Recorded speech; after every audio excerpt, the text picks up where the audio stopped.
Writing the West. Stories and poems by Rick Steber. Read by Michael Messner and friends. Orphans of the Trail. Henry Sager was a restless man. He moved his family from Ohio to Missouri and then decided to continue westward over the Oregon Trail. His young daughter Catherine later wrote of that terrible experience. We started off, and on the 22nd of May, Mother surprised us by the arrival of another little sister. That made 7 of us children. One day, I went to jump from the wagon without putting Father to the trouble of stopping the team. In performing this feat, the hem of my dress caught on an axle handle, precipitating me under the wheel, which passed over me, badly crushing the left leg. And then outside Fort Laramie, Father was trapped in a buffalo stampede and seriously injured.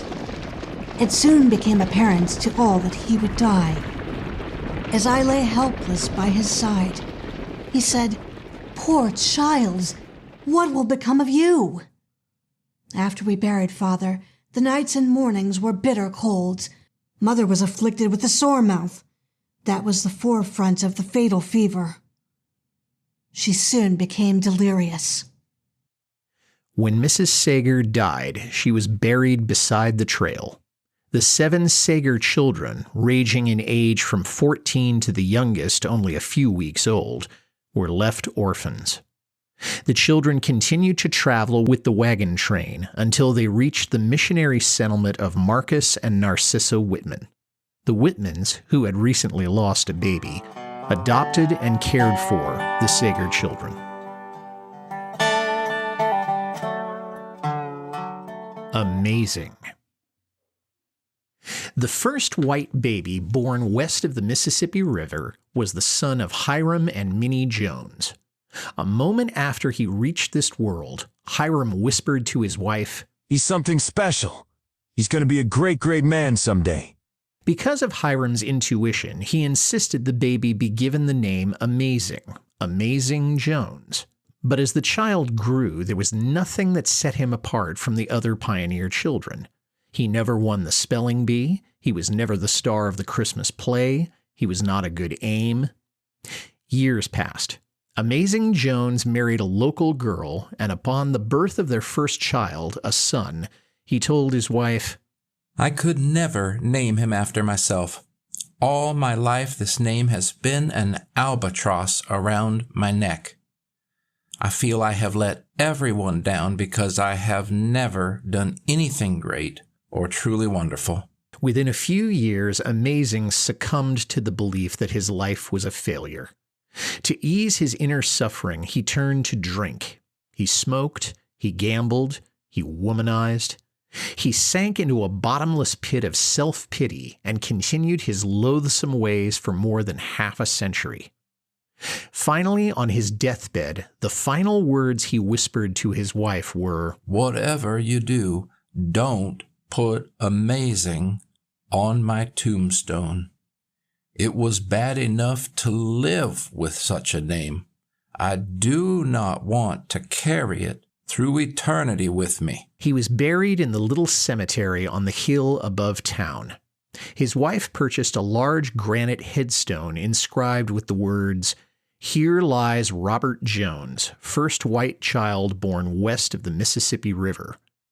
But there was extra room, and on a whim, she decided to add, "Married 60 years, never smoked, never gambled, never drank spirits, never womanized."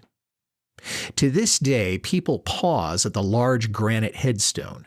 They read the words, and invariably they shake their heads and mutter how amazing this man must have been.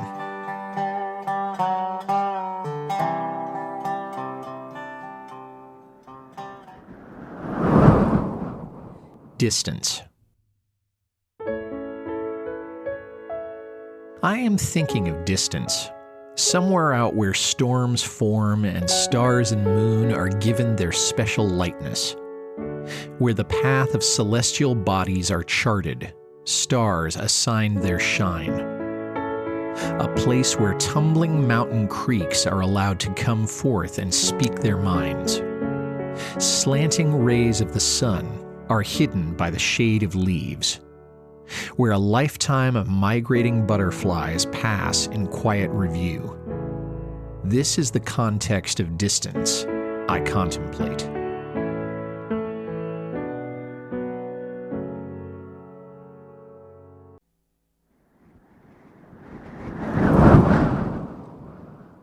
Mountain Man Yarns. Famous mountain man Jim Bridger claimed, "Worst storm I was ever in is back in the middle 20s. At the time, I was trapping in the Great Salt Lake Valley, and this whopping big storm moves in and snowed and the wind blowed for the best part of 2 months straight without let up. And then it got cold.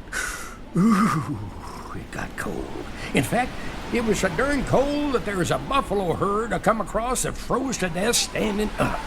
Yeah. Now, using my lariat and horse, I snaked a lot of them over to the edge of the Salt Lake. And I was told the Injuns in them parts lived for several years off the buffalo meat preserved in the salt brine. And that was just one of the unusual things that I witnessed in my years of wandering. But I reckon the strangest of all was the time in the Yellowstone country.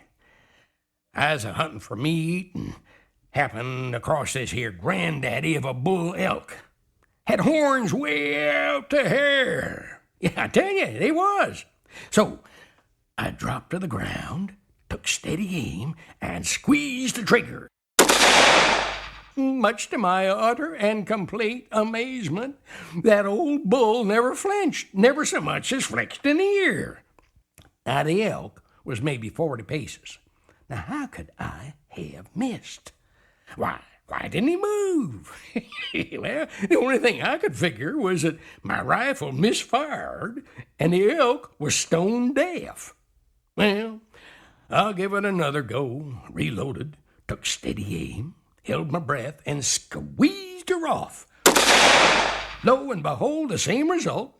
I shot a third, fourth, and still nothing.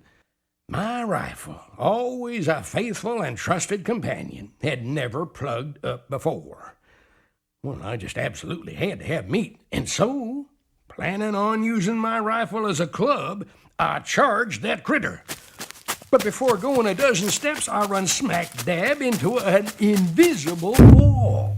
Yeah, that's right. After careful inspection, I discovered the wall was a mountain of glass. Now, that elk was on the opposite side, fully 20 miles away, and the wall was magnifying his image. And that's the truth. I swear it. Geronimo. The last major campaign of the Western Indian Wars was the Army's pursuit of the Apache warrior known as Geronimo. For nearly 20 years, Geronimo outsmarted the troops, kept his band together, and made a living raiding settlements in Mexico and across the border in what would become the state of Arizona. Geronimo's real name was Goyathle, meaning one who yawns. He was peaceful until renegade Mexican soldiers attacked his camp while the men were away, stealing the horses and supplies and killing women and children. Geronimo's wife and 3 children were killed, and he swore vengeance against the soldiers and vowed to fight the Mexicans and white settlers who were arriving and laying claim to the Apache homeland. The final campaign against Geronimo and his followers was led by Brigadier General Nelson A. Miles and included a force of 5,000 troops and 500 native scouts.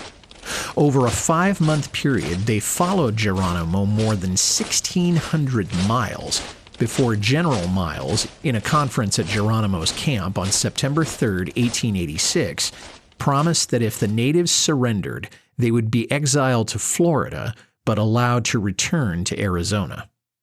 The promise was broken. Geronimo and his fellow prisoners were shipped to Florida in a boxcar, imprisoned and forced to work at hard labor.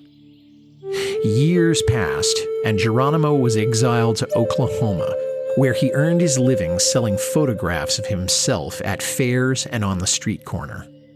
Through it all, he nourished a forlorn hope of seeing the deserts and rocky hills of his homeland one last time. But it was not to be. He died on February 17, 1909, and was buried at Fort Sill, Oklahoma.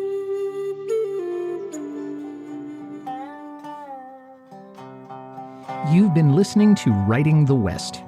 The stories and poetry in this podcast are by Rick Steber and appear in books by him. Log on to www.ricksteberauthor.com to find out more. This program was produced by Michael Messner by permission of the author. Special thanks to Michael Tucker, Rachel Pulliam, and Art Shingler. Thank you for listening.